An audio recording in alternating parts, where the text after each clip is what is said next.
Bienvenue sur le podcast du Monday Meeting. Mais qu'est-ce que le Monday Meeting ? C'est la rencontre d'amis entrepreneurs réunis autour d'une table ronde afin de discuter en toute simplicité de leur parcours dans l'entrepreneuriat.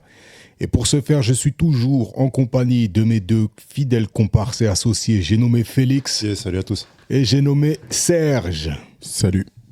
Comment vont ces messieurs ? Hey, ça va. Épisode bonus, du coup. Comme un lundi. Premier épisode bonus. Ah merde, j'avais oublié, c'est fini. Attends, je rentre à la maison. Charmants auditeurs, vous nous avez pour au moins un épisode de plus. C'est comme quand tu te lèves, tu te prépares pour aller à l'école et puis c'est les vacances. Tu sais, ce matin, j'ai eu ça. Ce matin, je me suis réveillé en me disant que c'était dimanche et j'ai entendu l'alarme 1 minute après. Ah ouais. Bon, toi, ce que tu dis, c'est l'inverse de ce que moi j'ai dit. Exactement. Ouais, Exactement. C'est plus douloureux. C'est grave douloureux, frère. Parce que quand tu te réveilles et que tu crois que c'est le boulot, mais qu'en fait tu peux replonger, c'est doux. Hein. Ah, mais bien sûr, ça te remet un petit sourire, là. Ouais. La béatitude. Ça tenait à ça d'être bien. Ouais, là, c'est comme ça. Ce matin, c'était l'inverse. Donc, épisode bonus, hein, pour ceux qui ne l'ont jamais fait, n'hésitez pas à mettre 5 étoiles tout de suite. Hein. C'est peut-être les dernières étoiles qu'il y a à mettre. Les autres, vous les choperez dans GTA 6. Donc, allez mettre vos 5 étoiles. Peut-être que ça nous fera revenir la semaine prochaine. Et puis on verra. Peut-être qu'il y aura un bonus 2, bonus 3. Donc là, on se dit que chaque fois, on fait un petit bilan et puis on voit si on est là la semaine d'après. Ouais, c'est l'adage. Chaque seconde passée est du bonus, quoi. On est carrément là-dedans. Ouais. On est carrément là-dedans. Faisons donc. Donc, comme on s'était dit un petit peu la semaine dernière, du coup, on allait revenir aussi à un format plus j'allais dire authentique, non, plus collé à ce qu'était le Monday Meeting jadis, avant que ce soit un podcast, avec un petit tour de table de où on est chacun. On s'était dit que peut-être on timerait. Ah, ouais. Est-ce qu'on se time si on fait un 3 fois 20? Enfin, ça m'a l'air... Moi, j'en ai pas pour 20, soit trop frérot. court, soit trop long. Ouais, c'est ça. Ouais, moi, je sais que j'en ai pas pour 20, frérot. Soit trop court, soit trop long. Ouais. Est-ce qu'on fait pas au feeling et puis... Bon, laisse le 20 et puis... On se fait, ouais. Laisse le 20 par principe. Ouais. Et sinon, on se le fait avec une musique qui nous coupe entre chaque. Comme on avait Ouais. Ça se faisait plutôt naturellement. Allez. Qui commence ? Le plus jeune. C'est moi le plus jeune. C'est toi le plus jeune, mec. Mais non, le gars qui est en face de moi, il a 29 ans, frère. Ouais, Et ça, c'est mon âge stellaire. là, on parle de son âge osseux, frère. Le squelette, il a quel âge ? Le squelette, il chuchote fort, là. Il queen.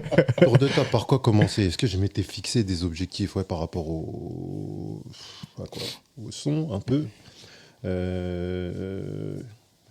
j'ai regardé le bulletin de ma fille hier, il y avait des atteints, partiellement atteints et non atteints. Ok. Donc, en grille de lecture, je dirais non atteint. Tu vois, ça n'aime pas le petit truc de non atteint du tout, parce que je ne me suis pas mis à amener mon saxo au taf pour aucune bonne raison, si ce n'est que ça me fait chier d'avoir 3 sacs quand je vais au taf. Voilà, c'est la seule raison. Donc, c'est pas une bonne raison. Donc, de ce point de vue-là, non atteint. Il y avait quoi d'autre ?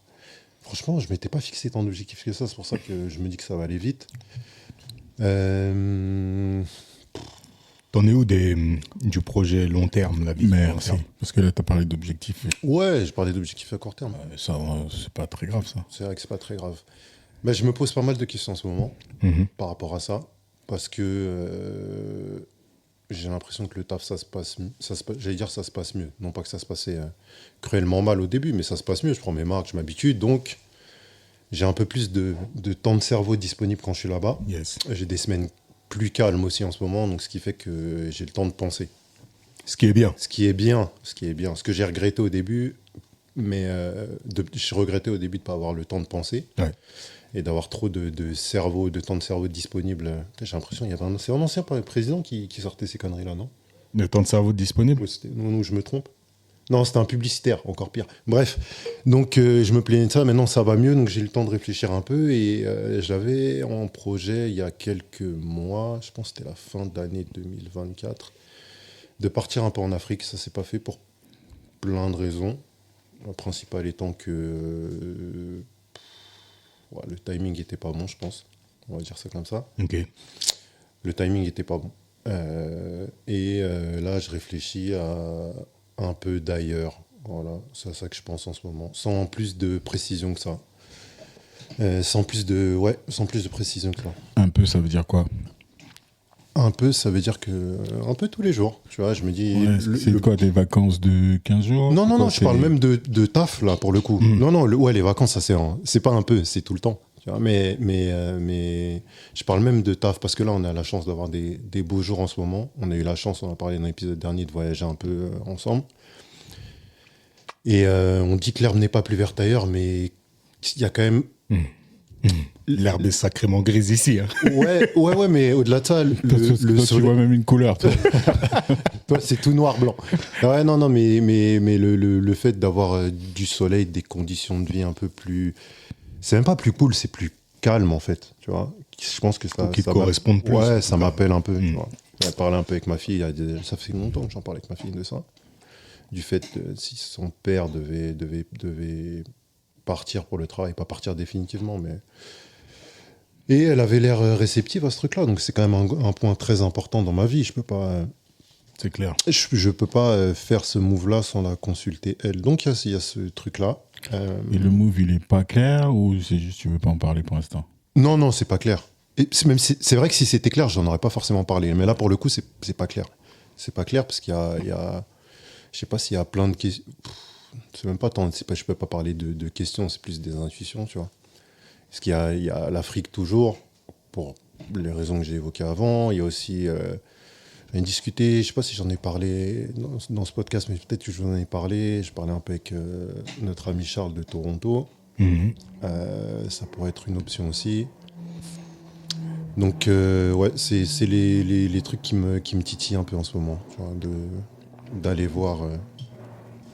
Parce qu'il y a quelque chose qui fait que...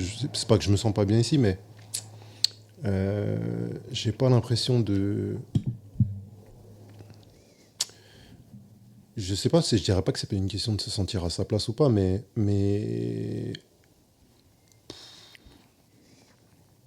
peut-être c'est le sentiment que tu as besoin d'un nouveau départ dans quelque chose, tu vois. Et que ça passe, parce que ça passe pas forcément par un changement géographique, mais là, pour le coup, j'ai cette intuition-là.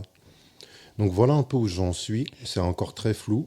Moi, j'ai encore une petite question. Dans les destinations que tu as mentionnées, j'ai l'impression qu'il y a toujours quelqu'un que tu connais déjà.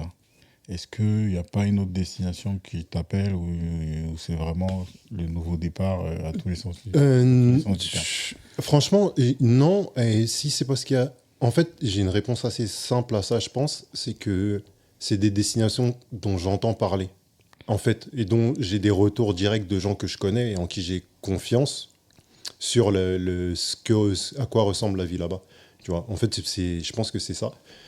Est-ce qu'il pourrait y avoir quelque chose ailleurs? Ouais, je pense. Colombie. Au hasard. Au hasard, ouais, pour le travail, je sais pas. Bah, tu vois, ça, c'est une destination dans laquelle je me suis énormément projeté, mais pour le travail, pas du tout. Je pense que tout le monde a entendu le sourire. Bon, Ouais, mais pas du tout. Tu comptais y faire quoi, je comprends. Mais des vacances. C'est qui m'échappe. il y a les vacances. Il y a les randonnées en montagne. Il y a les randonnées en montagne. Il y a un peu de En surf. premier lieu. Les enlèvements, les kidnappings. Oh, il n'y a rien à tirer, moi tu m'enlèves, pourquoi? Il n'y a même pas de rançon à prendre. Ne tirons pas trop le fil de cette conversation. N'est-ce pas? Ouais, non, si ouais. Non, ça c'est... Non, parce que moi, je te dis ça comme ça, parce que quand je pense Colombie, maintenant, je pense à toi, tu vois. Je vois que c'est un... Non, mais au-delà de ça, je pense Brésil, je pense Serre, je pense Colombie. Il a dit Cuba la dernière fois, donc dans l'épisode précédent, il a dit qu'il recommandait Cuba. Donc forcément, je me dis, si tu le recommandes, c'est que tu es peut-être prêt à y retourner. Donc, ouais, Cuba de fou. Mais le problème là-bas, c'est que les gens que j'ai rencontrés là-bas, en tout cas quand j'y suis allé, donc ça fait 7 ans, ils sont en galère. Ils sont en galère de fou. Ouais, niveau business. C'est-à-dire que niveau business, après peut-être comme l'embargo tend à disparaître. Je dis tend à disparaître. Castro a disparu. Ouais, après... Castro père. Mais le truc, c'est que, tu vois, les gens, la vie là-bas, en tant que touriste, moi, j'ai rien à redire sur ce pays, tu vois. Mais après, pour avoir rencontré des gens là-bas, vraiment, ils galèrent, tu vois. Est-ce que même il y a des des étrangers qui s'installent là-bas pour faire des choses. Pour faire des choses, je sais pas. Mm. Pour passer une petite retraite, ouais, j'en ai vu. Oui, oui. Mais pour Non, mais faire, pour pour bosser installer de façon active et tout, Je pense que ça va être... moi, j'en ai verrouillé, pas, parce que- j'en ai pas rencontré. Mais encore une fois, c'était à 7 ans, les choses vont vite, tu vois. Ouais. Non, mais Ouais. tu peux très bien aller te poser là-bas, avoir le pied à terre et puis être en mouvement dans toute la Caraïbe, quoi. C'est pas faux. C'est vrai, c'est vrai. Puisque là, on parle de nouveau départ feuille blanche. Donc, moi, j'imagine full picture, hein, je m'en fous. Ouais, non, ça pourrait être une option. Ça pourrait être une option. Après, moi, dans mon esprit, j'avais quand même le truc de revenir ici régulièrement, tu vois. Pour la première raison, c'est ma fille. C'est le truc où je me suis dit, ouais, j'ai pas envie de partir et de revenir quand je peux, tu vois. J'ai envie que quand je parte, il y a quand même ce truc de à fréquence régulière et plutôt... Fréquence fréquente, non, mais plutôt souvent revenir Ouais. ici, tu vois. Faut pas un billet à 2200 € l'aller-retour et 17 heures d'avion, quoi. Ouais, ouais, non, ce serait pas l'option la plus intelligente. En tout cas, comme je le conçois maintenant. Après, c'est comme je dis, c'est en perpétuelle évolution. Mais et si j'ai les moyens de mettre les 2200 €, en vrai, ça changera pas grand-chose. Ouais, ouais. Mais ouais, là, en l'état actuel, c'est pas forcément comme ça que je vois le truc. Voilà l'état des lieux pour le. Ouais. Est-ce qu'il y a autre chose, les gars? Qu'est-ce que tu peux entreprendre pour que ce soit moins flou? Me poser. En vrai, c'est ça, vraiment me poser. Écrire, en fait. Écrire. Parce que moi, la plupart de ces trucs-là, je les ai soit avant de dormir, soit dans ma voiture. Je passe beaucoup de temps en voiture, de moins en moins. Mais du coup, c'est des pensées qui viennent tant que je suis dans la voiture. Moi, je me faisais la réflexion ce matin. Tu vois. J'avais une longue conversation avec moi-même ce matin en voiture. Parce que j'étais un peu dans les bouchons. Et je me suis dit, tu vois, c'est cool, t'as encore plein de trucs qui te viennent en tête, mais...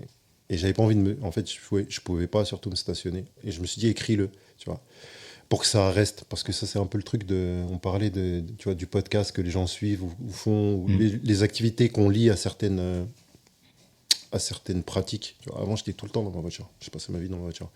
Donc, j'avais tous mes coups de téléphone, même le taf. Tu vois, il y avait beaucoup de trucs que je faisais en voiture. Maintenant que j'y suis moins, bah, c'est des trucs que je fixe plus. Tu vois. Je fixe pas. Parce que tu fixais avant. Est-ce que je fixais avant? Non, je fixais pas forcément, mais j'y passais plus de temps. Et qu'est-ce qui te fait penser que si là, tu as l'opportunité, tu vas pouvoir fixer? Et il faut que j'écrive, c'est ça que je dis. Il faut que je l'écrive. Il faut que j'arrête de penser que ce qui est dans ma tête va rester dans ma tête tout le temps, tu vois. Pourquoi je dis ça? On a souvent ces sentiments-là quand il y a quelque chose qui a été coupé, que ce truc il était plus important qu'on ne le pense, quoi, tu vois. Ou tu te dis, mais en fait, quand j'avais le temps, ou quand j'avais telle énergie, ou quand j'avais telle circonstance, j'avais l'opportunité de... Mais quand tu réfléchis bien, tu faisais rien. Et qu'est-ce qui fait que quand cette opportunité va revenir, tu vas te mettre à faire? Moi, j'ai plutôt tendance à dire, si ce truc est important que tu dois l'écrire, trouve l'opportunité de le faire et qu'il soit décorrélé d'un truc qui est pas dans tes mains, quoi. Ouais, c'est vrai. Non, c'est vrai, carrément. En gros, écris, quoi. Il faut que j'écrive. Il faut que j'écrive un peu tout ce qui me passe par la tête parce que... Ah, c'est un bon objectif, il est factuel. Ouais. Ouais, puis tu peux... Comme je dis, ça ne s'envole pas. Ouais, et puis ça désengorge le cerveau aussi. Aussi. Ouais, Parce ça, que c'est pas mal. quand tu réouvres le placard à penser et qu'il y a un tas de linge sale, Ouais, que t'as pas fait le tri. ouais, c'est bien relou de redéblayer. Déjà, c'est une fatigue mentale de dingue d'accéder à la bonne pensée, en fait. Ça, c'est voilà, le côté anti-négatif, on va dire. Le côté purement positif, c'est que le jour où tu es un peu perdu, ou tu n'as plus accès à ça, tu vois, tu relis tes notes et tu te dis, ah ouais, quand même. Tu ouvres un bloc-notes, ouais. Ouais, il y a des choses quand même que j'avais, comme tu disais, j'avais figées et qui étaient un bon premier pas à faire, quoi, tu vois. Ouais, et puis on l'a déjà dit, hein, mais c'est un peu comme l'engagement, quoi. Il y a une forme de magie quand même. Une fois que tu l'as écrit, ça prend forme. Ça prend forme, ouais, c'est clair. Bah écoute, on t'invite à écrire. C'est pas trop mal. Ça vient de toi, mec. On t'invite à t'écouter. Ah non, c'est une bonne chose, c'est une bonne chose. Une bonne chose. Petit tour à action. Petit bloc-notes à 2,95 €. Action. On doit trouver moins cher. Mais... Tu m'as dit petit tour à réaction. J'avais pas compris ta phrase. Un petit tour à action. Tellement ça... Ouais. Ah, il faut y aller, il faut y aller. Après leur avoir cassé du sucre sur le dos dans l'épisode avec Non, mais Jacqueline. ils sont géniaux. Ils sont géniaux, Action. ils te vendent le même produit qu'à la Fnac, là, les Powerbook là, comment ça s'appelle, de la Fnac, là, Booknote. J'ai acheté plein de trucs, des cahiers d'écriture comme ça. Là. T'en as pour 20 balles le format A5 là. Il y a une différence avec Ouais, celui de la Fnac, frérot. C'est quoi? L'ornement là autour? C'est que non, c'est qu'avec celui de la Fnac, t'écris des pensées plus nobles. Ouais. Bah, pas plus, non. Pas plus. Ah, mais c'est vrai, carrément. Ok. T'as fini ton tour? Ouais, j'ai fini mon tour. Eh ben, tu vas le conclure par un petit morceau de ton choix. Ah, les gars. Alors. Qu'est-ce que j'ai écouté? On ne s'empêche pas d'y revenir si besoin quand les autres auront Carrément. passé leur tour. Vous allez sûrement m'inspirer, les gars. On a le droit de remettre un son qu'on a déjà mis ou pas? On a le droit de faire ce qu'on veut. Sans remettre je me le suis mis là, je me disais, il est bon. Backdoor de Jackies et Dejlof. Backdoor. S'il y a Jack Wiz dedans, c'est déjà bon. C'est pas mal. Il n'y a plus qu'à.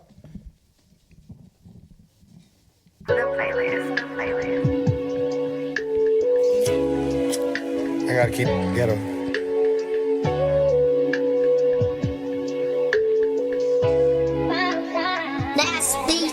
Leave the keys at the back door. You know what I'm coming over for. Hit my phone when you're ready. I swear this feeling's coming heavy. Leave your keys at the back door. This the moment we've been waiting for. Ooh, yeah. It's still mine cause it's still yours. Playing for keeps, summer up the score. Used to be mine, the only one I know. Who's the fool leaving you home alone? When I pull up, please don't have it on. Come into my bedroom, hands on your waistline. Put your face in it, tell me what it tastes like. It's the real deal, no, this ain't FaceTime. Sex so good, no, you heard it through the grapevine. As you get it, you gon' want some more. When you lay in it, you lose control. It's been a minute, we all night long. Make sure you answer when I call your phone. I left the key by the door. C'est bon, hein? C'est très très bon. Sweet. Ça mange jamais un Jack Wiz, je te dis. Carrément bon. Très efficace. Ouais, bravo. Quelle belle suggestion. Je suis sur un beau run, les gars, en toute humilité, là. Franchement. Très bien. Ouais. Allez, on garde l'ordre d'âge. Je prends la parole. C'est parti, jeune homme.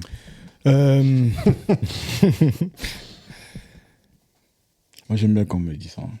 Bon, à nos âges, c'est magnifique. Ouais, c'est pas mal. Jeune homme, c'est bon. Alors, il y a beaucoup de choses. Je suis sur une sorte de constat qui est peut-être un peu fataliste, qui est que là, au cours du mois de juin, ça a été clairement mon meilleur mois de l'année. Plein de commandes, plein de choses. Super. Oseille. Et oseille, en fait. Donc, tu corrèles ça quand même à l'oseille. Et malgré cette abondance de projets, de choses intéressantes en plus, j'ai eu tout un tas de choses super intéressantes. Intéressantes mais passionnantes. En tout cas, qui nourrit ma créativité, qui me pousse à gamberger, que des choses relativement plaisantes, donc passionnantes. Non, non, pas spécialement passionnantes, mais en tout cas enthousiasmantes, entraînantes. Ok. Ouais. Et voilà, il n'y a aucun projet où je suis allé à reculons, tu vois. Et en fait, le constat, il est un peu rude. C'est que bon, si j'avais 12 mois dans l'année comme le mois de juin, je serais très fatigué. Mais par contre, je me pose plus aucune question d'un point de vue finance ou quoi que ce soit. Ça peut partir en vacances tous les 2 mois et puis ça peut être cool. Donc, génial. Mm-hmm. Mais quand même, pas mal de fatigue et beaucoup moins de vie familiale. Et Et je me suis rendu compte, bon, même si je le savais et que je l'avais déjà bien intériorisé, que je suis encore dans un modèle temps égale argent. Tu vois. Ouais. Ça fait des années que je me dis qu'il faut que je sorte de ça. Il n'y a que l'un des aspects qui n'est pas vraiment temps égale argent, en tout cas pas mon temps à moi, c'est la location du studio. Donc le fait de mettre à disposition le studio. Donc finalement, c'est pas mon temps, c'est le temps, ça reste quand même mon temps, mais c'est pas le mien. Sauf que ça demande quand même un peu d'organisation de ta part. Ça demande de l'organisation avant et après. T'es pas bloqué, mais il y a quand même. Je suis pas bloqué, mais il va falloir trouver soit le moyen de laisser les clés. Ouais. Donc ça, c'est ce que j'ai mis en place. Trouver un moyen quand même de laisser les clés ou sinon en effet me rendre disponible. Donc c'est du temps, c'est-à-dire que je vais pas passer les 3 heures sur place, mais il faudra peut-être que je sois là au début et peut-être à la fin, en fonction des clients en question. Pourquoi j'insiste sur ça, c'est pour essayer de bien mettre le doigt sur l'évolution ultime justement de la sortie de ce modèle, qui est de dire tu génères quand tu dors, quoi, tu vois. Exactement. Et on en est quand même loin dans ce modèle-là où il faut quand même que tu sois présent, à fond, que tu fasses l'état des lieux avant, après, etc. À fond. Il y a des solutions à ça et justement. C'est des modèles, en fait, ça demande de repenser plein de modèles et c'est là-dessus en fait que je suis. Donc c'est pour ça que le constat du mois, il est un peu, il est pas mitigé. Je suis très content, alhamdoulilah, de ce que j'ai fait ce mois-ci, mais il soulève des questions pour des axes d'amélioration qu'il va falloir que je mette en place. L'un des premiers en question pour avoir un revenu, donc pas totalement passif, mais avoir un revenu quand même qui soit différé, qui ne soit pas corrélé au nombre d'heures que je passerai dessus, c'est des outils de formation en ligne. Donc, avec tout ce que je fais en termes de live sur TikTok et compagnie, revient souvent, est-ce que j'ai une chaîne YouTube ou est-ce que j'ai du contenu de formation ? Et force est de constater qu'aujourd'hui, je n'ai pas un lien vers lequel les diriger pour pouvoir mettre à dispo du contenu de formation en ligne. Ça, c'est un premier axe. Deuxième axe, c'est un truc que j'avais écrit justement dans un calepin par rapport à la location de studio. L'idée, c'était de le faire exactement comme un Airbnb, c'est-à-dire boîte à clés, un service de conciergerie et un truc où finalement, moi, je peux ne pas être là du tout. Donc, c'est du matériel, l'expertise du matériel qu'il faut mettre à disposition, une boîte à clés, une forme de vidéosurveillance et puis après une sorte de planning, un calendrier où tu réserves en ligne et puis tu viens retirer tes clés, tu prends ton créneau et compagnie. Il y a ces choses-là. En parallèle, là, il y a là, c'est plus le volet investisseur. Il y a l'envie de commencer à toucher vraiment à l'immobilier, à la pierre, et notamment pour faire de la location courte durée, donc Airbnb. Et ça, c'est un truc qui traîne depuis un moment dans ma tête. Il y a un moment où j'ai voulu m'associer à une amie, une invitée qu'on a eue ici dans le podcast, Amira, que je salue, pour monter une SCI et qu'on ouvre des petits Airbnb, des trucs un peu à rénover et tout. Donc là, clairement, la problématique, elle est qu'aujourd'hui, mes revenus ne me permettent pas de pouvoir contracter un prêt ou quoi que ce soit, un crédit en banque. Donc là, pour l'instant, c'est un peu complexe. Mais j'ai vu des modèles où finalement, tu peux arriver à convaincre des banques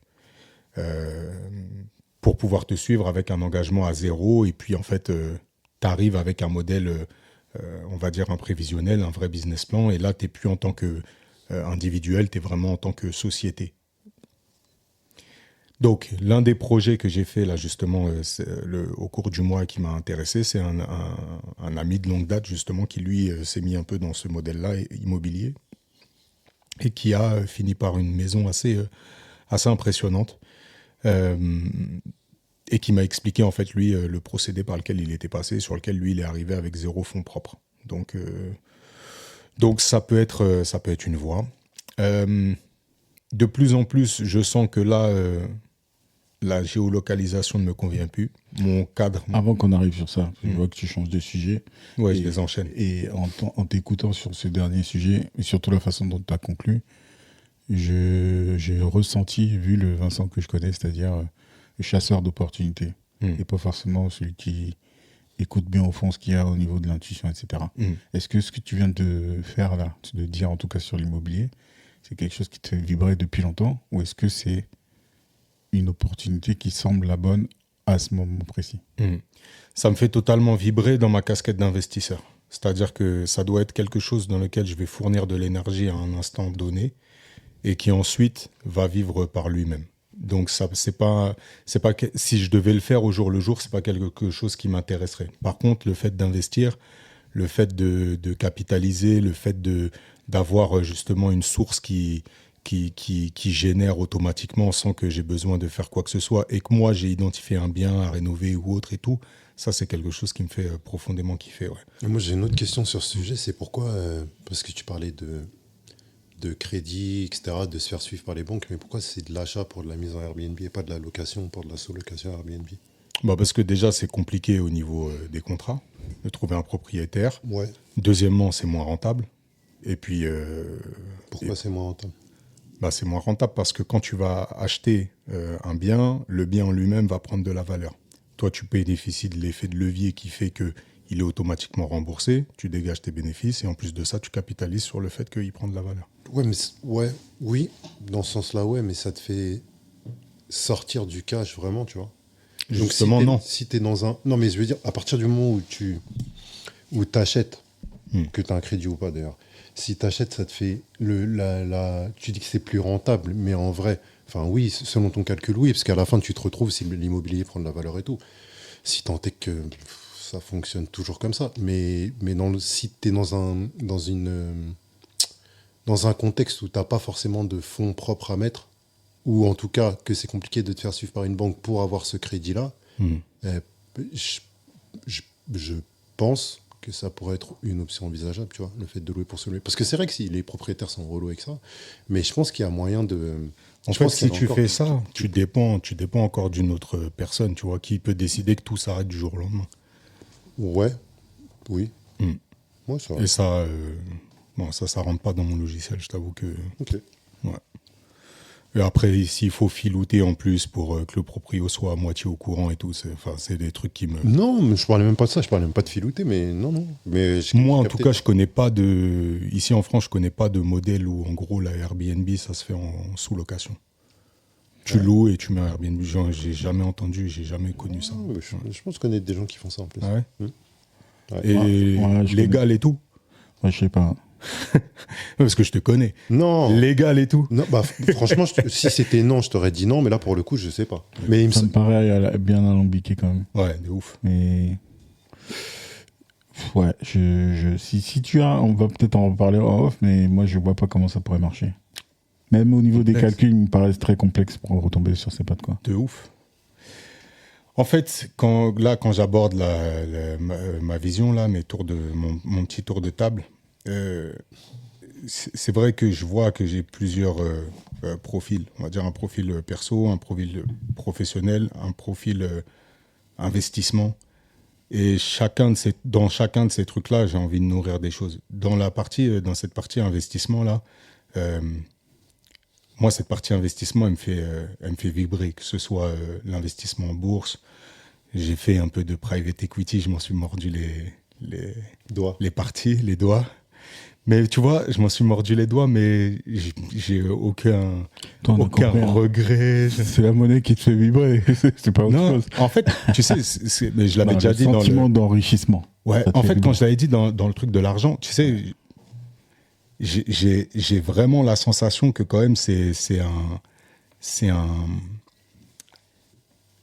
en tout cas, je le vois encore aujourd'hui comme l'un des fondements de cette liberté que je recherche, tu vois. Et on est tous d'accord là-dessus. Ouais. Et après ça, c'est ma façon de procéder qui est aussi très long terme.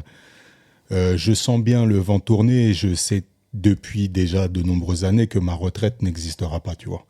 Et j'ai des exemples là sous les yeux de gens pour lesquels La retraite, c'est un vrai sujet, c'est vraiment complexe, et j'en vois même qui normalement sont à l'âge de la retraite et qui se retrouvent à faire des ménages, tu vois, et des gens proches. Et ça me brise le dos de me dire que quand tu as œuvré toute ta vie, que tu as cru faire les choses proprement, tu arrives à un moment où t'es plus du tout libre de cette promesse-là, d'avoir justement ce temps-là. Et tu te retrouves à aller devoir faire des ménages, à les soutenir, à bosser, quoi, à bosser. Et en plus de ça, à bosser dans des tafs qui ne te font pas plaisir, vibrer ou quoi que ce soit, tu vois. Et ouais, le dénominateur commun à ces personnes-là, c'est qu'il n'y a aucune éducation financière, tu vois. Et à côté de ça, je vois des gens qui investissent, tu vois. Et force est de constater qu'il y a un moment, ça reste des maths. Et il y a un moment, finalement, cet argent-là, il est là, il est disponible. Et puis tu te poses un peu moins de questions à certaines périodes de ta vie, tu vois. Donc ça, c'est vraiment mon côté fourmi, hein, que j'aime. J'aime être fourmi. Donc voilà. Maintenant... Donc le troisième aspect, là, il est plus perso et le pro peut suivre, bien sûr, parce que c'est vrai que j'ai de plus en plus de mal avec mon environnement, là, mon territoire tel que je le nomme. J'ai un besoin de grand air, en tout cas j'ai un besoin de changement, je le sens. Donc je ne sais pas si c'est périodique, si c'est juste la période qui fait ça, mais dans tous les cas j'ai besoin de voir autre chose. Et je sens qu'ici j'étouffe un petit peu, et on se l'est dit plusieurs fois, hein, pourquoi on souffre ici, tu vois, et là maintenant c'est vraiment ce truc là, tu vois. Ça fait combien de temps que t'es pas parti en vacances? J'ai quand même beaucoup changé d'air, hein. Si je prends depuis 1 an, je suis parti à Annecy, je suis parti à Marseille. Ouais, vacances où tu te dis je me pose, voilà. Ouais, Annecy, c'était posé. Marseille, c'était posé aussi. Je parle pas de Marseille avec Félix, hein, c'est que j'y suis retourné après pour moi solo, quoi. Quand je vais chez les beaux-parents aussi, donc du côté de Montpellier, c'est relativement très cool, tu vois. Là, j'ai eu des temps de décompression, et après, même dans le travail, tu vois, donc le Maroc ou autre. Ouais, ça a été... c'est des moments où je suis bien. Je suis bien, mais c'est sûr que là, ici, aux alentours, je sais pas, j'ai le sentiment que je serais mieux ailleurs, quoi, tu vois. Ailleurs en France Ouais, ça, je l'ai pas spécialement déterminé. Moi, j'aime beaucoup la France, je suis attaché à la France. Maintenant, j'ai un vrai problème aujourd'hui avec la France, il est de l'ordre idéologique, hein, clairement. Donc, je supporte plus le contexte politico-économique, là. Je le supporte plus, il m'étouffe. Et tu vois, ce constat de me dire que le mois de juin, il est exceptionnel, c'est-à-dire que je peux difficilement faire plus de commandes. Je pourrais faire des commandes bien plus chères, ok. Mais à la fin, il y a quand même un calcul, parce que les maths sont encore là dans ma vie. À la fin, t'es pas riche, quoi. Et t'es même pas à l'aise de fou, quoi. T'es... Une fois que mais il y a de quoi te faire les poches quand même. Ils te font les poches. Ouais. Et ça, je commence à avoir beaucoup de mal. Pourquoi je commence à avoir beaucoup de mal? En fait, plus je grandis, plus je suis de droite. Mais vraiment, tu vois. Oh, ça fait un moment que je suis passé. Ouais. non, franchement... Mais c'est dur parce que, tu sais, comme moi, j'ai grandi dans un cadre vraiment d'idéologie de gauche pure et dure, c'est-à-dire que tu donnes aux nécessiteux. Moi, j'ai grandi vraiment avec un prisme très missionnaire, tu vois. Moi, je n'irai pas jusque-là, mais oui, effectivement, c'est plus logique pour moi, tu vois, d'avoir cette approche humaniste, même si aujourd'hui la gauche ne ressemble à rien. Elle ressemble à rien. Et que c'est tous des mythos, Ouais. de l'extrême gauche à l'extrême droite, de tout ce qui... Pour moi, c'est du marketing entre personnes qui s'entendent très bien autrement, quoi. Maintenant, c'est vrai que le fondement même de la gauche, qui est celui de se dire on partage un peu les richesses, donc chacun donne une partie, etc., ça marche si tu vois vraiment ces richesses aller à ceux qui en ont besoin, quoi. Ouais. Et là, j'ai l'impression que non. Au contraire, c'est on te fait les poches pour que ceux qui sont en haut et qui ne font rien se sentent encore mieux et s'enrichissent encore plus, tu vois. C'est exactement et ça. Et vu qu'effectivement, ça m'exaspère, ça ressemble beaucoup à ce qui a fait qu'on a tranché des têtes à certains rois, quoi, tu vois. Et de l'autre côté, tu vois, l'argent, comment il est distribué auprès de ceux qui en ont besoin, il est distribué comme tu sais, c'est de la distribution éphémère, c'est-à-dire on te donne ton bol de riz et le lendemain, t'as toujours faim, tu vois. On t'a pas appris à cuisiner, on t'a pas appris. Moi, j'ai des gens dans mon entourage, ils ont fait des gens très très très très très très proches, ils ont fait 4 ans et demi de chômage en cumulant bien les formations au bon moment, des trucs. Ouais. Et toi, de l'autre côté, tu trimes comme un connard, vraiment, et t'arrives pas à te verser un salaire décent. Tu vois ce que je veux dire ? Ouais. Et tu te dis, mais je fournis tout ça d'efforts et à côté, il y a 4 ans et demi, tu vois. Et ça fait vieux con aigri de... Non, mais c'est pas ça. C'est juste que... Et là, encore là, c'est le chômage, tu vois. Mais c'est ça dans tout, tu vois, comment les fonds sont utilisés. C'est ça qui me pose problème. C'est qu'aujourd'hui, si on mettait en place... En fait, si on avait une éducation ultra solide, des hôpitaux ultra solides, si on avait un système qui pousse justement les gens à l'entraide même, tu vois, puisqu'on parle de solidarité, d'humanisme.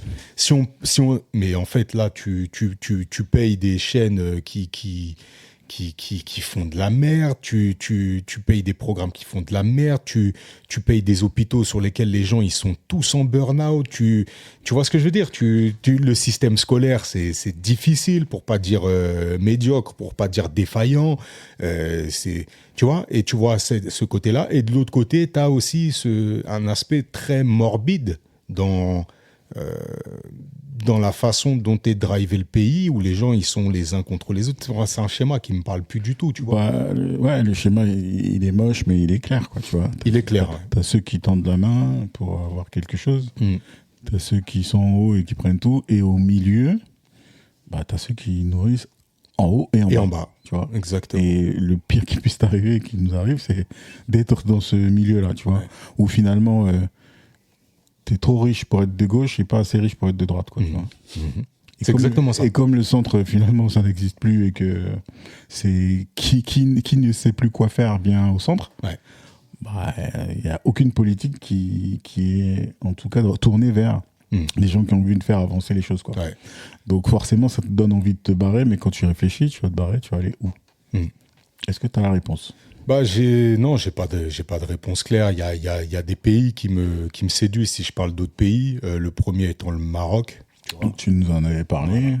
Parce que je vais rajouter juste un dernier aspect à ce que je disais, c'est que j'ai eu l'habitude de me dire que je suis pas en phase avec la politique de mon pays, tu vois.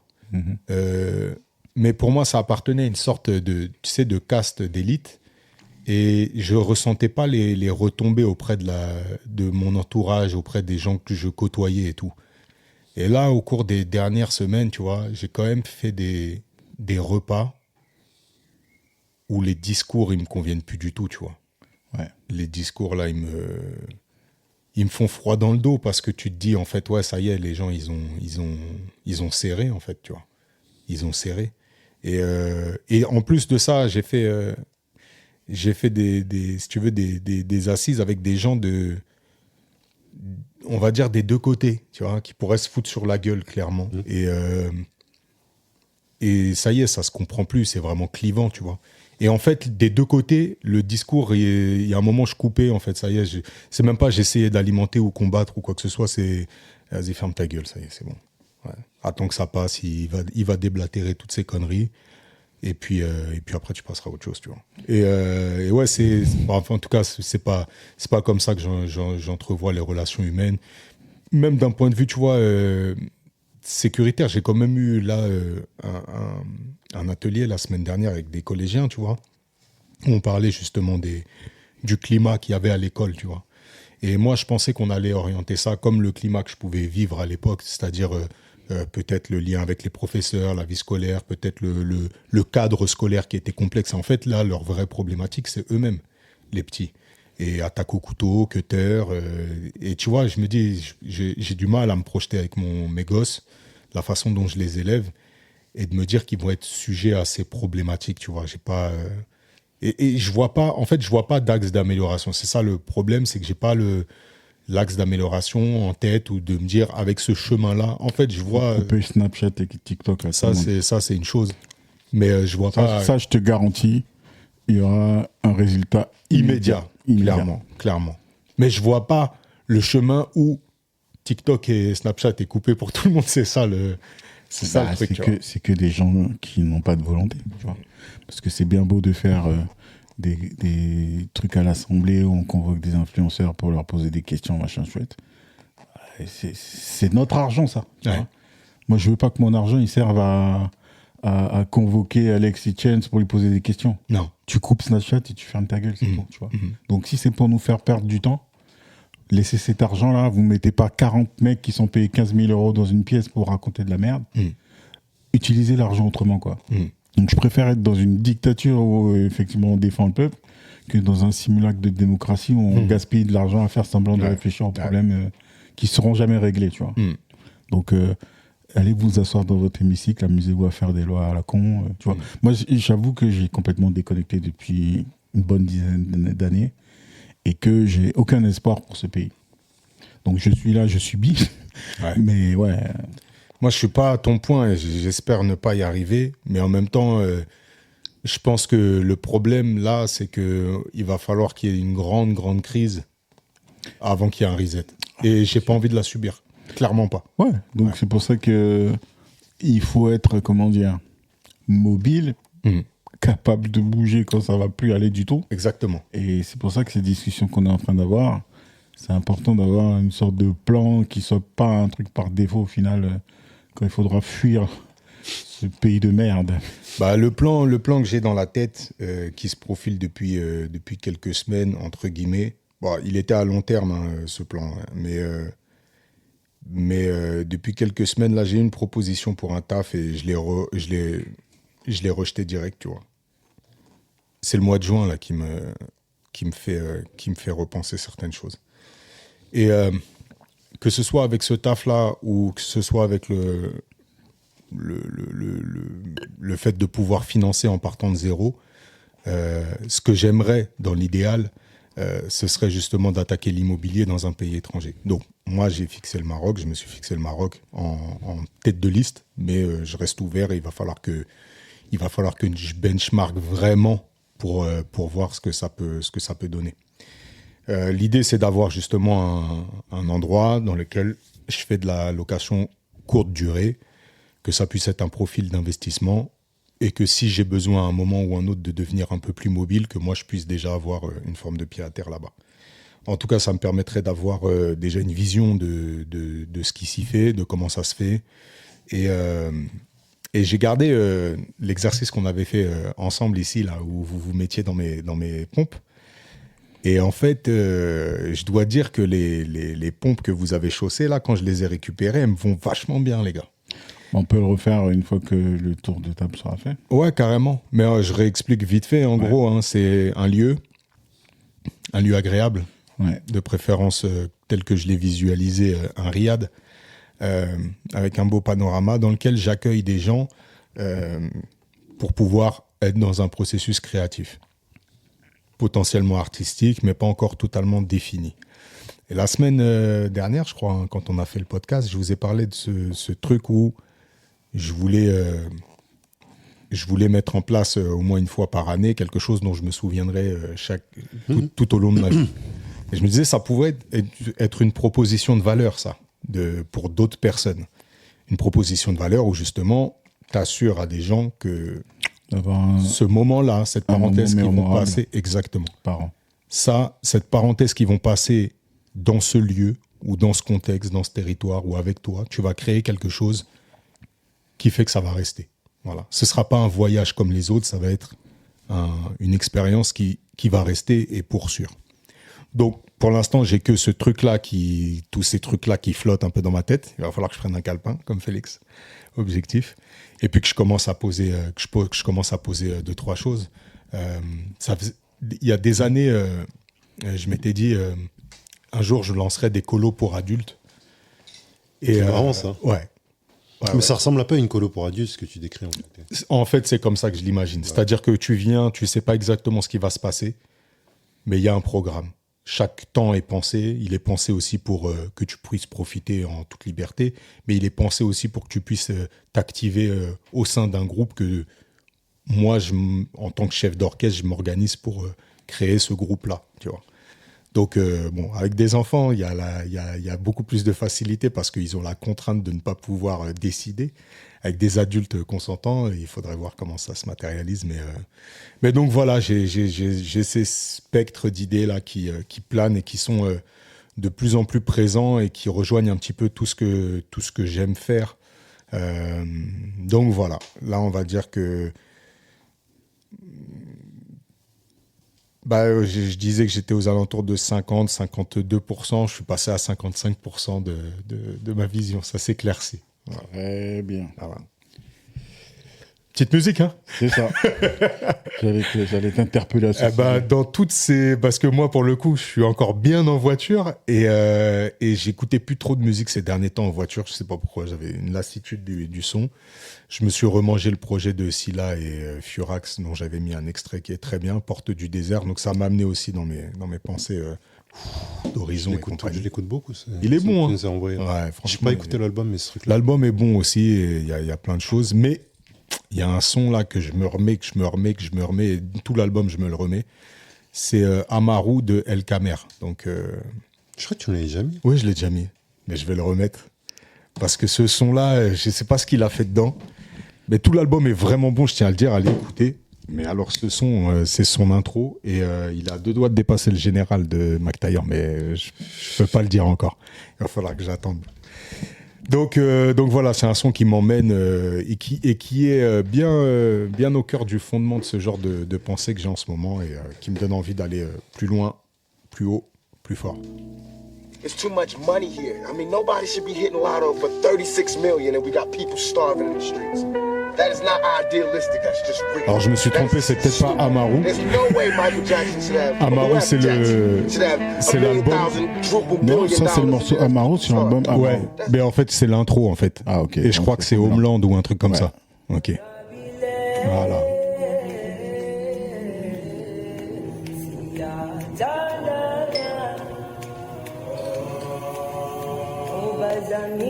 En outre, c'est la première fois qu'on se trompe de titre. Ouais, désolé. Surtout pas être désolé pour ce genre de choses. Surtout pas, on est déjà dans le bonus, frère.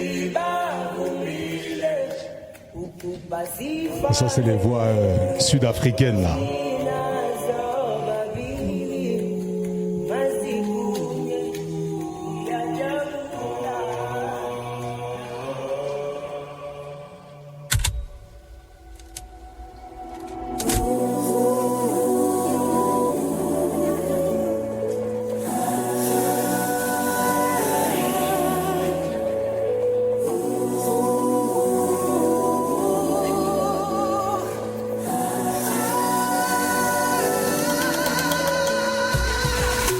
Au fond, t'sais qu'on n'est pas mauvais.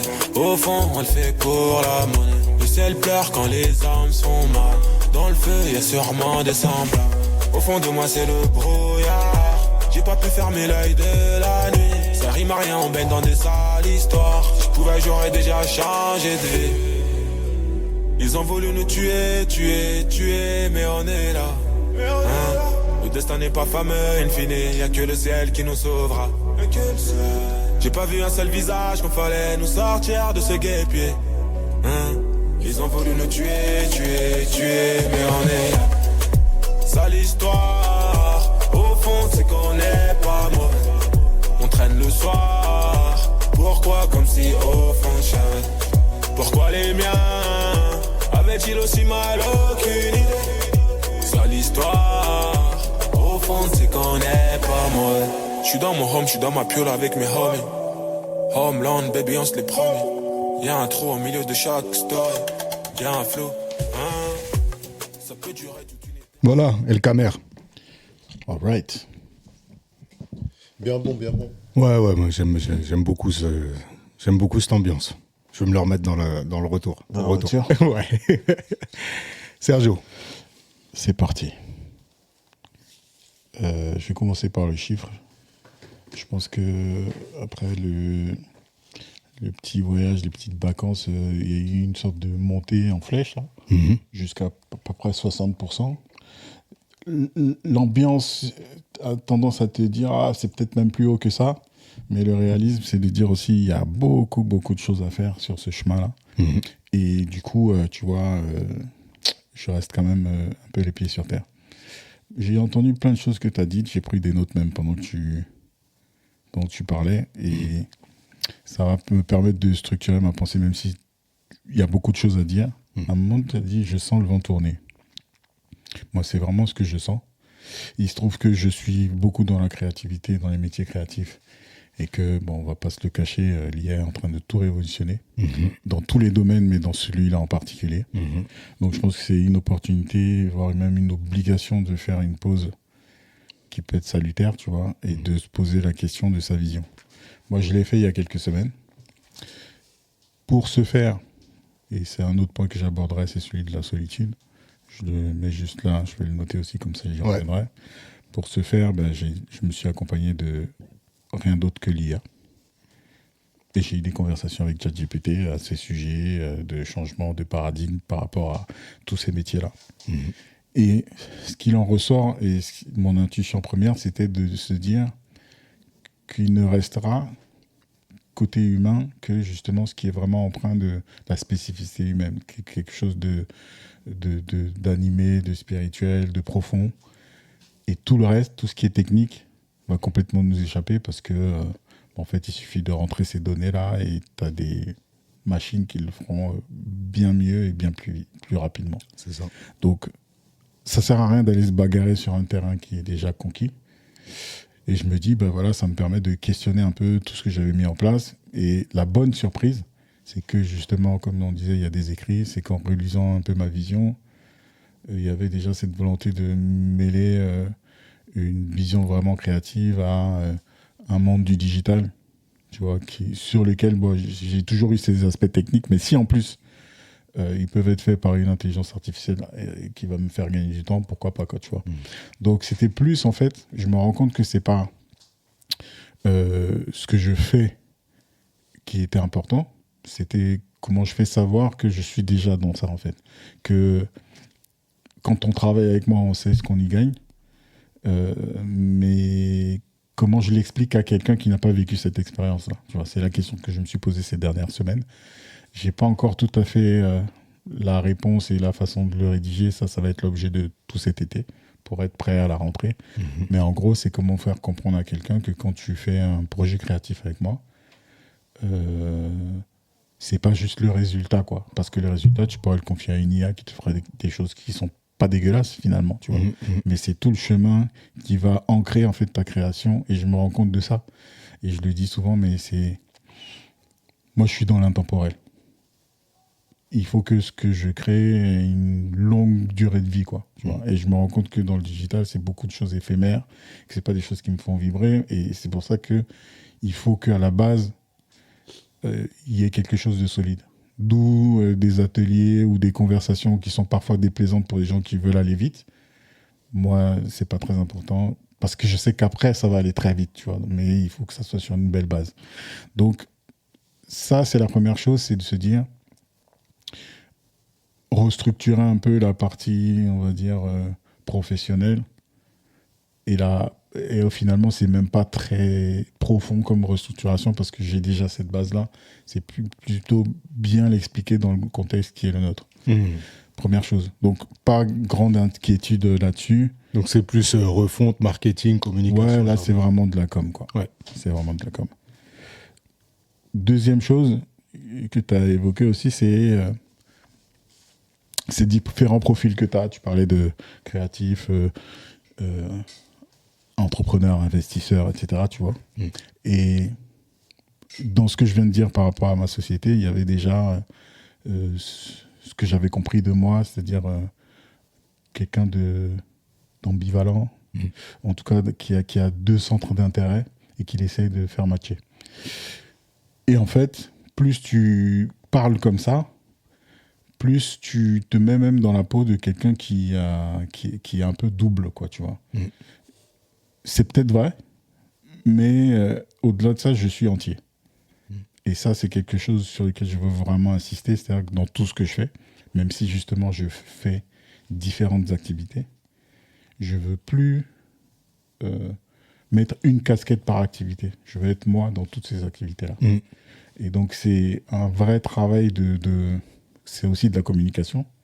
C'est de dire, quand je viens sur un terrain cartésien, je viens avec mon côté spirituel. Et quand je viens dans un environnement spirituel, je viens aussi avec mon côté cartésien. Et je ne m'en excuse pas.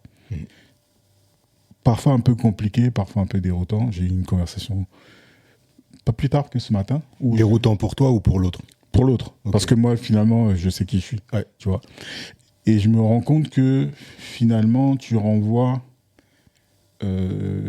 ce qui met soit très à l'aise, soit mal à l'aise l'autre. Tu vois. Et je m'explique. Beaucoup de gens vont me connaître comme celui qui met le doigt sur les choses qui font mal. Où il y a du danger, où il y a du risque, où il faut faire attention. Mais c'est pas forcément par plaisir. Parfois, on dirait même que c'est quelque chose qui m'anime. Non, ça ne m'anime pas. C'est une force que j'ai qui me permet, dans mon prisme à moi, de nettoyer un peu les obstacles sur mon parcours. Parce que tout ce que je fais est vraiment très animé, très empreint d'une volonté de réussir. Et donc, je fais très attention à ce qui pourrait m'empêcher d'avancer. Et donc, j'ai cette façon de penser qui, en tout cas, j'arrive pas à désactiver. Et c'est pour ça qu'on a eu la discussion dans plusieurs podcasts où je disais, parfois, je préfère me la fermer parce que je sais que ça correspond pas forcément à tout le monde. Mais c'est comme si c'était une étiquette qu'on te collait et qui n'est pas forcément ce qui t'anime le plus. Moi, j'aime créer, j'aime rêver et surtout, j'aime donner vie à mes rêves, quoi, tu vois. J'aime bien qu'ils se réalisent. Et du coup, pour ça, j'ai une méthode qui peut être assez agressive dans la... On en a parlé, hein, de discipline, etc. C'est quelque chose d'assez fort, quoi, tu vois. Et ça convient pas à tout le monde parce qu'il y a des gens qui sont très à l'aise avec le fait de rêver, de se réveiller le matin, d'avoir le sourire aux lèvres, et puis le rêve, il se dissipe, et puis c'est pas très grave, demain on en aura un autre, quoi. Moi, ça me bute, ça. Donc j'ai besoin quand je m'accroche à quelque chose, de le voir naître. Et pour ça, en général, c'est pas simple, quoi. C'est pas aussi simple que les gens le disent. Donc je rêve de personnes qui sont capables de manifester leurs rêves et que ça se produise sans difficulté. Moi, ça n'a jamais été ça, ma vie. Chaque fois que tu veux quelque chose, il faut aller le chercher, quoi. Donc j'aimerais bien, hein, tu vas me lever et dire, ah, tiens, j'aimerais bien l'euro de million de ce soir et que ça se produise. Mais dans mon prisme à moi, dans 99,9% des cas, j'ai jamais vu ça se passer. Donc j'attends qu'on me donne tort, mais pour l'instant, c'est pas le cas. Donc c'est là où je veux en venir, c'est que pour réaliser tous ces rêves qu'on a en tête, il y a beaucoup, beaucoup d'énergie à mettre dedans, tu vois. Et la constante qui me titille un peu depuis quelques semaines, c'est le manque de temps et la solitude. Parce que je me dis que à plusieurs, on pourrait aller plus loin. Tu vois. Mais je me rends aussi compte que je suis très spécial et qu'en fait, je ne sais pas faire ça. Tu vois, le truc d'à plusieurs. Il faudrait que les gens puissent rentrer dans mon prisme à moi. Et comme je dis, qui peut être très douloureux. C'est un peu ce que tu disais par rapport à l'immobilier, c'est l'investissement de départ, il est lourd. Ouais. Tu vois, moi, c'est en énergie. C'est-à-dire qu'on en a parlé aussi sur le projet Bombay.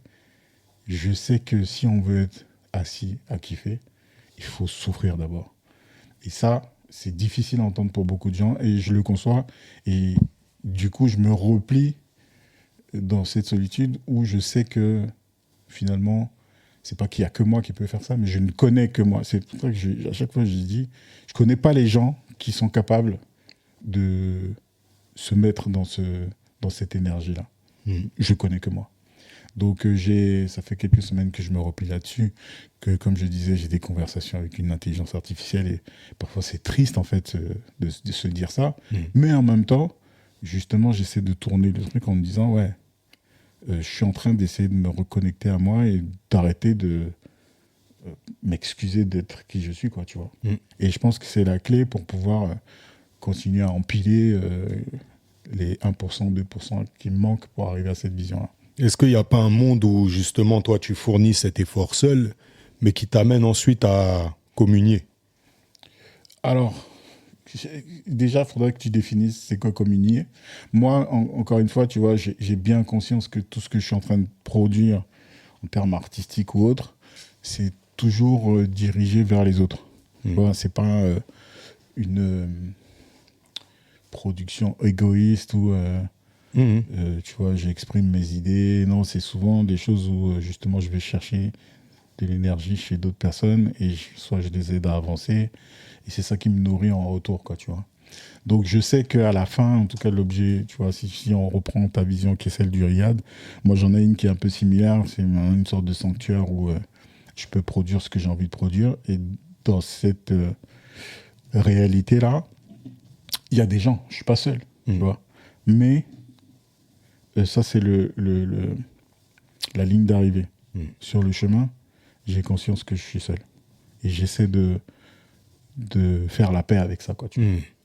Donc, je sais pas si j'ai répondu à tes questions, mais... Ouais, en fait, moi, ce que je comprends de toi, c'est que sur l'aspect... si on prend un projet, sur l'aspect conception, sur l'aspect organisation, en effet, je t'imagine seul dans cette partie-là.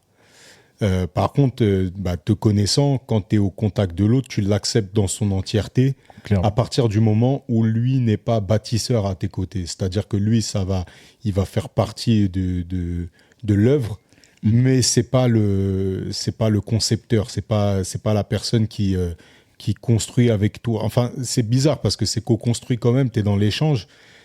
Mais toute cette partie conception, organisation, en gros, tu prends la personne telle qu'elle est et tu lui demandes rien, si ce n'est d'être elle-même, tu vois. Tout dépend de quoi on parle. C'est-à-dire que si on parle d'un projet de vie, c'est ta vie, donc personne ne peut le faire à ta place. Donc personne ne peut à part, évidemment, si tu parles d'un projet familial qui se fait à deux,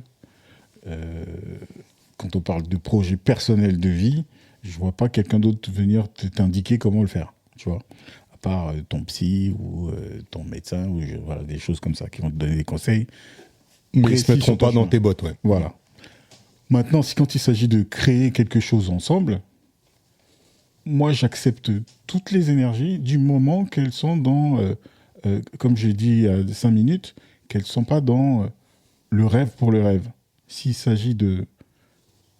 Parce que moi, je me projette. Hein. Quand je rêve, je me projette vraiment. Tu vois. C'est pas juste, comme je disais, c'est pas juste une image sympa. C'est un truc qui me fait vibrer, qui me fera très mal si j'y arrive pas. Donc, si t'es pas dans l'énergie pour le faire sortir de terre, là, c'est sûr qu'on va pas être d'accord. Donc, c'est de ça que tu parlais. Moi, j'ai besoin des gens qui bâtissent. Tu vois, et qui, s'ils ne bâtissent pas, ils se sentent mal. Parce que moi, c'est ce qui me... Voilà. Et que, du coup, ils vont trouver la solution pour qu'on arrive à bâtir. J'en connais pas des masses, tu vois. En tout cas, sur des trucs qui sont aussi importants que les sujets dont je parle depuis quelques temps, tu vois. Donc, c'est difficile et... parce que les années passent et que des projets, j'en ai fait un paquet. Hein. Donc, pour des clients, je fais une 40aine de projets par an. C'est-à-dire que tous les mois, j'ai plus d'un projet et c'est pas des petits projets, quoi, tu vois. Ouais. Donc ça, c'est côté pro. Et côté... Avant même de rentrer dans le perso, j'ai eu une phase où chaque fois qu'on passait à côté de moi avec un projet intéressant, et je mets le doigt dedans, tu vois. J'essaie de pousser, donner de la force, etc. Et c'est ce que je vous disais, moi, ça, je ne fais plus. Parce que c'est énergivore et que dans tout ce que j'ai fait là, je vois pas... Je dirais même pas un projet qui a réussi, hein, c'est même pas ça le truc, c'est un projet qui a rendu quelqu'un heureux, quoi, tu vois. Où ça c'est arrivé jusqu'au bout et la personne en a tiré quelque chose qui va rester jusqu'à la fin de sa vie, quoi. Quand tu disais un moment mémorable par an, là, si je dois dire 100 projets dans lesquels j'ai mis le doigt, je suis pas sûr qu'il y en ait 10 où ça a été un truc mémorable où la personne en a tiré quelque chose, donc pourquoi se fatiguer, quoi, tu vois. Maintenant, sur mes projets à moi, comme j'ai la vision du chemin, c'est ça mon fardeau aussi, hein. J'ai la vision du chemin. Donc, je sais déjà que ça va piquer les mollets, Mais j'y vais quand même parce que j'y crois. Ce que je veux, c'est des gens qui, s'ils n'ont pas la vision du chemin, ont au moins l'énergie de ne pas s'arrêter dès qu'il va y avoir un obstacle. Ou alors un autre moi qui a la vision du chemin et qui a aussi la force de se dire, quoi qu'il arrive sur ce chemin-là, que j'ai déjà vu, j'y vais quand même. Et ça, j'ai pas trouvé. Et t'es en phase avec le fait de rester seul, du coup, dans cette partie-là? C'est pas très agréable, mais je suis en train de faire la paix avec ça. Il y a un truc aussi que tu as dit, quand tu parlais du riad, c'est la parenthèse. Moi, ce que je voudrais justement, c'est que quand je suis ici, ce soit la parenthèse. Et que tout le reste, ce soit le kiff. Le kiff entre parenthèses, ça commence à me fatiguer. Me dire, en fait, il faut souffrir longtemps pour kiffer un peu. Je préfère, voilà, c'est pour ça que je dis, je préfère me poser là, réfléchir. Comment je fais pour souffrir un bon coup et après, c'est fini. Tu vois. Donc là, c'est comment j'arrive à pousser ce truc jusqu'à l'accouchement qui va être dur, etc. Mais derrière, on arrête de... On ferme pas la parenthèse. Ouais, on n'est plus dans ce modèle-là, tu vois. Et quand je te parle de solitude, c'est qu'au final, ce que je cherche, c'est des gens qui sont animés de la même chose, quoi. C'est vraiment de s'échapper de cette matrice-là. Pas se dire, faut banquer la matrice, on a le boulet au pied, et puis on va enlever le boulet 2 semaines par an, quoi, tu vois. Non. 2 semaines par an, tu viens pointer ici, tu fais tes impôts, tu payes ce qu'il y a à payer, tu gères ta maison, etc. Et le reste du temps, tu te barres. Ouais, mais il faut que les gens ils restent quand même sur un modèle comme ça. Comme ça, moi, quand ils viennent dans le riad, c'est leur parenthèse. Non, mais moi, je te parle de mes compagnons de vie. Ouais, c'est clair. ça que je te parle. Après, parce que là, tu parles de tes clients, de tes patients, tu vas appeler ça comme tu veux, qui font partie de ta vie, mais c'est pas tes compagnons. Alors, c'est sûr. Et puis surtout, les deux. Je vois bien Sergio dans ta parenthèse enchantée, même au bout de son chemin. Mais il y aura forcément un atelier avec Sergio, frère. Il n'y a pas forcément. Tu crois qu'ils vont pas passer entre ses mains? Ça va pas forcément être un centre pour dépressifs non plus. Ah non, c'est hors de. Non, c'est un. Non, mais c'est ça que je veux dire par là. C'est un lieu de vie. Ça peut parler à tout le monde. Ah non, c'est un lieu de jouvence, mon frère. C'est un lieu. C'est une colo pour adultes, les gars. C'est une colo pour adultes.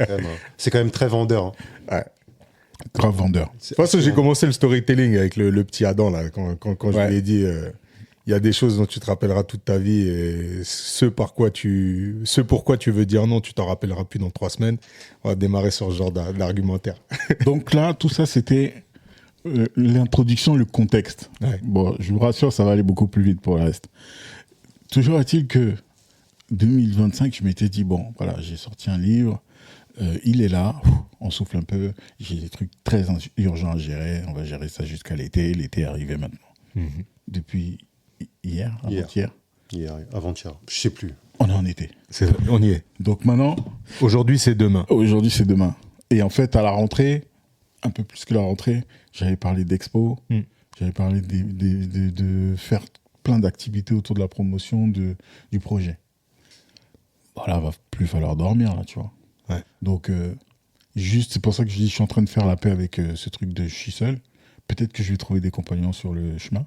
J'ai déjà eu un message de mon pote Richard, de Hollande. Hier, on discutait, il m'a dit, bah écoute, en ce moment, au boulot, c'est un mec, un vrai workaholic, quoi.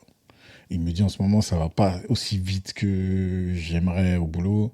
Donc, il a appelé ça side quest, ça veut dire une quête subsidiaire, quoi. S'il y a une petite side quest sur laquelle je peux m'embarquer, je suis chaud.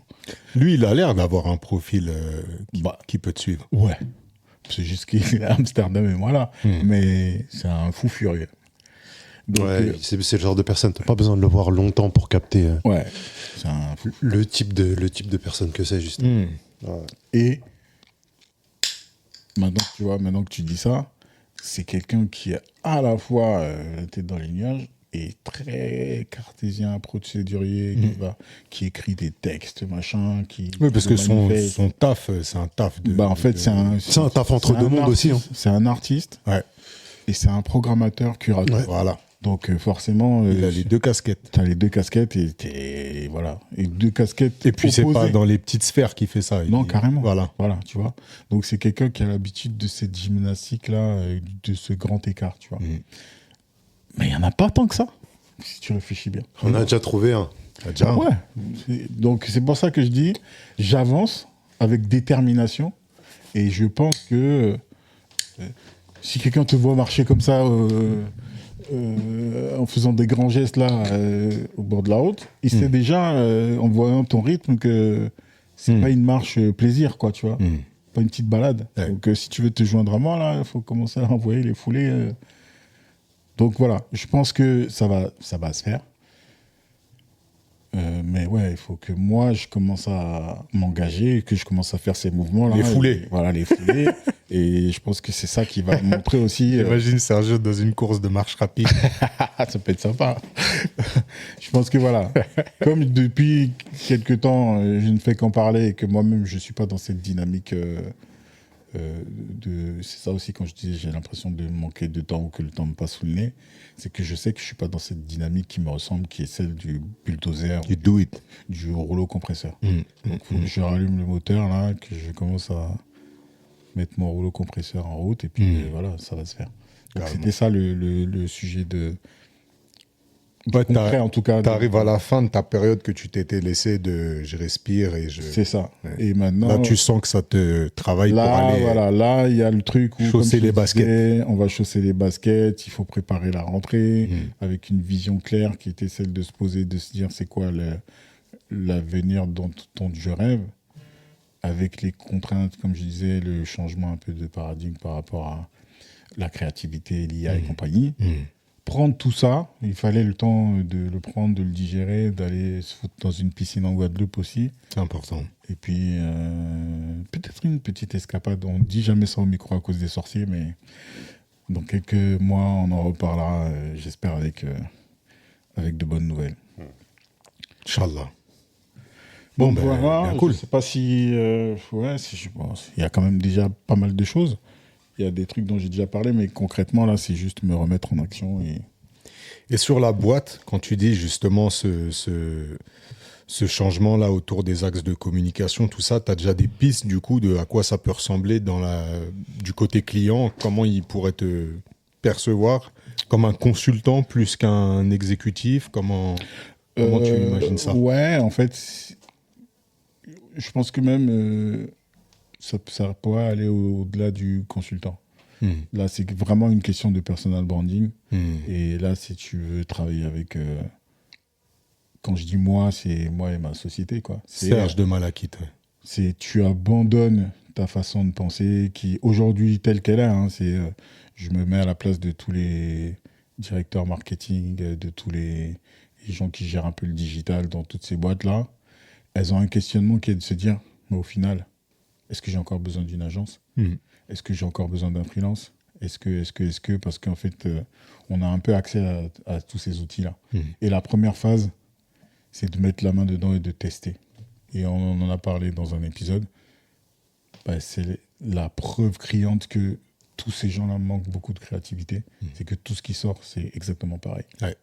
Tu vois ? Donc, c'est juste se dire, tu penses que tu sais, viens travailler avec quelqu'un qui prend le temps, qui va attendre que la vague passe, qui va poser des fondations qui sont solides et sur lesquelles tu pourras capitaliser, pas dans 6 mois. Même si on fait des coups, hein. Moi j'ai déjà fait des coups. Ouais. Mais les coups que j'ai fait il y a 1 an et demi, c'est maintenant que les gens les font. Ouais. Tu vois, sortir des podcasts avec des avatars en IA, tout ça, ça fait 1 an et demi que je l'ai fait, quoi, tu vois. Donc, on sait faire des coups, juste pour dire, voilà, c'est pas juste déconnecté de la réalité, au contraire. Parce que je l'entends, je la vois venir, et je me dis, sortant un peu de cette agitation, je pourrais être en train de faire des sous en produisant des petites animations rapides, etc. Non, c'est qu'est-ce que je peux faire de pérenne, quoi, tu vois. Et c'est vraiment ça. Et comment l'expliquer à un client, c'est juste dire, assieds-toi avec moi, regarde les gens passer, sors un peu de la mêlée, regarde un peu les gens passer, laisse-les aller, ils vont peut-être faire des coups qui vont marcher, mais on parle de quelque chose qui va rester là, tu vois. Ouais. Donc c'est ça qu'il faut que j'arrive à tourner. Je n'ai pas encore le Le format, c'est peut-être des conversations, c'est peut-être des rendez-vous qu'il faut que je prenne, tu vois. Et je pense que l'été me donnera les réponses. Terrible. Mmh. All good. All good. Très intéressant, les gars. Ouais. J'ai une question par rapport à ça, Sergio, parce que tu disais, en fait, il y a beaucoup de choses qui sont bousculées dans la tête, mais donc je vais commencer par la fin. Tu disais de rebrander, entre guillemets, passer au-delà du statut de consultant pour que les gens comprennent, en fait. C'est même pas une question. Pour moi, t'as commencé par dire c'est de la com. Mhm. Mais moi, j'ai un autre mot qui m'est venu à ce moment-là, c'était plus de l'éducation, en fait. Parce que, et ça rejoint un peu ce à quoi je pensais juste après, c'est que tu parles de trouver, enfin, on parle de trouver des clients qui comprennent ça, mais en fait, je pense que ce que j'ai l'impression que tu recherches, c'est un changement de paradigme, quelque part, tu vois. Ouais. Dans le sens où... Mais pas simplement te concernant. C'est pour ça que je dis ça, c'est parce que les gens, je pense, qui suivent cette émission depuis quelques temps, savent qui tu es, ou on commence à comprendre qui t'es. Mais il y a quelque chose d'un peu plus profond dans tout ça, et c'est ce que je retrouve même dans ce qu'on a dit tous les trois, c'est le fait que on n'est pas forcément là tout à fait en phase avec l'agitation qui est autour de nous, pour plein de raisons. Et que... ça va peut-être être, je sais pas comment ça va sortir, mais on a besoin que ça change et que les gens comprennent la valeur de ce qu'on apporte. Ouais. Parce que sans ça, ça va être compliqué. Mais pas que pour nous. Pas que pour nous. Et c'est pas pour dire, là je suis pas en train de dire on a la science infuse ou on propose quelque chose, c'est juste que quand tu fais le bilan, tu as parlé légèrement de géopolitique tout à l'heure à demi-mot, Vincent, on parle du monde qui évolue et on voit les gens s'enfoncer dans des trucs qui ressemblent à de la merde, tu vois, et à tous les niveaux. Et en fait, dans ce que... Et moi ça me replonge dans beaucoup de choses, mais dans ce que tu as dit là, j'ai l'impression qu'on a besoin de trouver... et dans le fait que tu parles de solitude aussi, on a besoin de trouver des gens qui nous ressemblent, qui nous comprennent et qui ont envie d'aller vers ce monde-là plus généralement, tu vois. Ouais, moi je suis d'accord avec le terme que tu as utilisé, qui est celui d'éduquer, ou j'aime pas trop ce terme évangéliser, mais ouais, il y a quelque chose de l'ordre de justement se poser et expliquer, tu vois. Mais avant d'expliquer, il faut, dans le même monde dans lequel on vit, il faut d'abord attirer l'attention. Il faut d'abord, c'est pour ça que je parle de communication, il faut d'abord susciter l'intérêt. Tu vois, donc, avant de dire, viens t'asseoir avec moi, on va discuter, je vais t'expliquer 2-3 trucs. Et il y a déjà la petite tape sur l'épaule, quoi, qui te fait sortir de, comme je disais, de ce truc où tu es persuadé que ça y est, c'est fini, t'as plus besoin d'agence, t'as plus besoin de studio créatif, t'as plus besoin de rien, parce que t'as un abonnement Midjourney, un abonnement Figma et un abonnement Canva. Non, c'est pas ça la créativité, ça va plus profond que ça, et ça commence par justement s'asseoir et se poser des vraies questions, quoi, tu vois. Donc, le fond de ce que je dois faire, oui, c'est de l'éducation, mais avant de pouvoir faire ça, il faut quand même que je communique là-dessus et que j'arrive à interpeller les gens, quoi. C'est pour ça que je te parlais de personal branding, de positionnement. Bah, justement, chacun me connaît sous un angle, un aspect qui est celui de comment je me suis présenté, quoi. Donc certains me connaissent sous la casquette d'artiste, d'autres qui me connaissent sous la casquette de professionnel du digital. Et j'aimerais bien embrasser tout ça et dire, voilà, c'est tout ce parcours qui a fait de moi qui je suis aujourd'hui et qui a une réflexion peut-être un peu différente, mais même si, comme je dis, mon chemin a l'air un peu solitaire, je pense qu'il y a plein de gens qui se posent les mêmes questions et qui ont envie d'un monde où on n'est pas drivé par les obligations ou par les tendances, quoi, tu vois. Et de dire, bah, tiens, il y a peut-être toujours une façon singulière de voir le monde qui n'est pas si singulière que ça finalement, puisque ça intéresse beaucoup de monde justement de ne pas être dans le flot de tout le monde, quoi, tu vois. C'est important de le dire qu'il y a certainement plein de gens comme ça. Ils n'ont pas forcément tous un micro devant la bouche pour le dire et surtout de relais pour qu'on les entende. Ouais. Mais on est déjà au moins 3 dans cette pièce, tu vois. C'est pour ça qu'à chaque fois je précise, quand je parle de ça, je ne dis pas qu'il n'y a que moi, je dis que je ne connais pas forcément, tu vois. Et en parlant un petit peu, je me rends compte qu'il y a Richard qui a un peu le même mode de pensée. C'est pas comme s'il n'y avait pas cette monde des teams où on arrive quand même à faut réaliser plein de projets ensemble, dont ce podcast, tu vois. Donc, j'en parle même plus parce que celui-là, on est à l'épisode 87 et que on n'a plus de preuves à poser par rapport à ça, tu vois. Mais voilà, sur le contexte et la vision globale, je me dis, c'est quand même assez clair, quoi, tu vois. Ouais. Non, ça tue. Bah, moi, ce que je retiens bien, hein, c'est en effet ce changement que l'IA force, tu vois. Bah, c'est ça le mot fort. Et tu vois, c'est bizarre, hein, mais en tout cas pour nos deux profils, parce que je pense que Félix, lui, a un profil avec une vision dont la valeur ajoutée humaine est quand même beaucoup plus présente que que nos profils à nous, où on a quand même un volet exécutif, tu vois. Je dirais pas que c'est plus présent, je dirais que moi, j'ai pas de volet technique derrière lequel me cacher. Tu vois. C'est ça. Ouais, donc c'est pas plus présent, parce que je pense pas être plus centré sur l'humain que vous dans vos profils, tu vois. J'ai pas l'impression, c'est juste que la façon Non, mais dans la tâche, dans la façon dont c'est exprimé. C'est-à-dire que toi, on s'attend pas à ce que le PDF que tu vas livrer soit magnifique. On s'attend à ce que le fond du PDF soit pertinent. Je m'attends même pas à faire un PDF, frérot. Voilà, peut-être que tu n'auras pas besoin de PDF, tu vois. C'est pour ça que je disais aussi au départ, quoi, que c'est pas un chamboulement pour moi, c'est juste une façon de repartir sur de la communication, sur ce qui était déjà la base, quoi. Et quand tu parles de ce que nous on fait, j'ai toujours dit, je fais pas de la photo comme tout le monde. Ouais.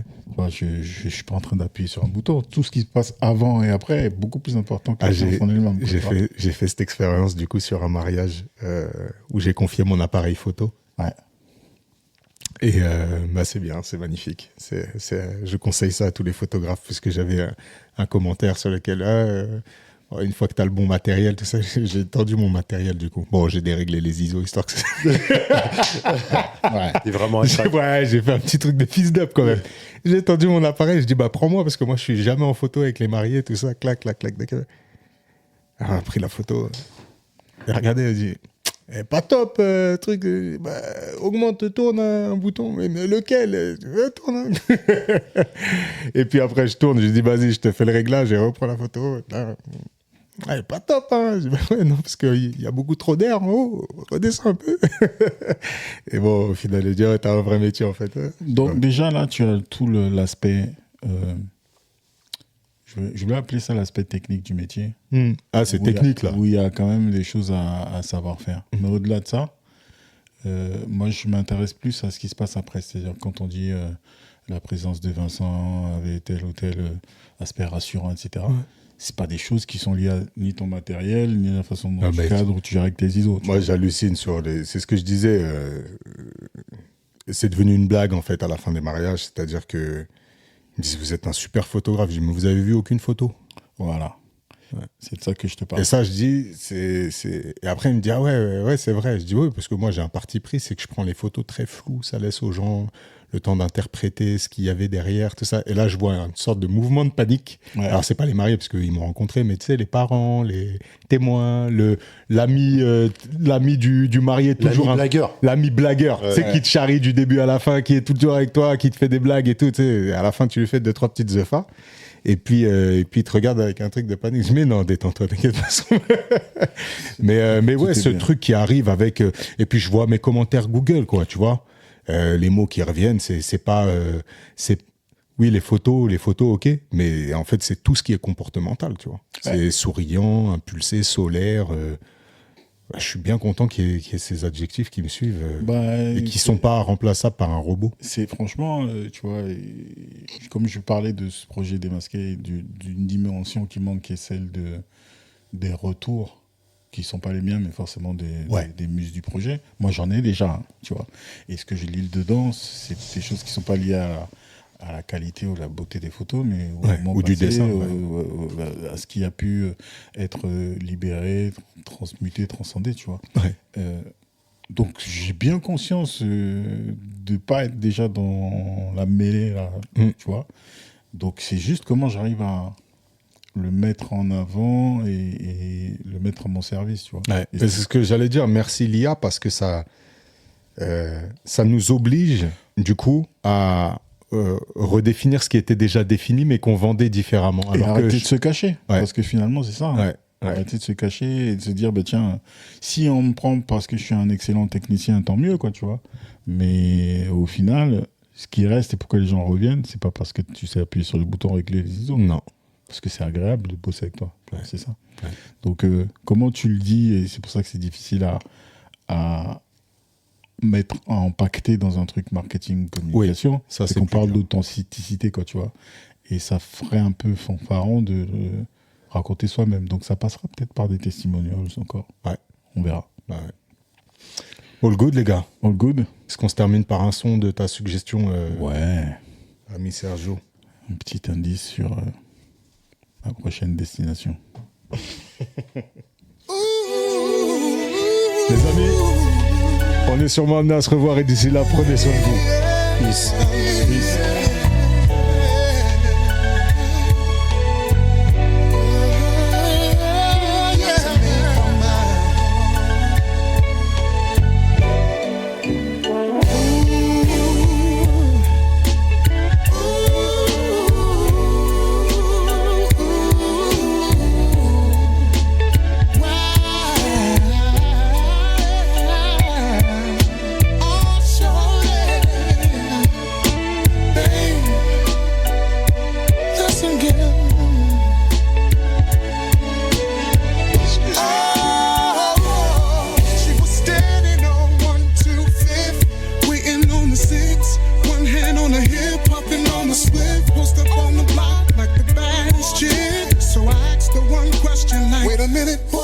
I'm in the flyest whip, really spinning this shit. I pulled over on the curb, had to represent. Hey girl, it's not safe, you're out and walking alone. How your pretty ass said, I'll take you home. What's your name?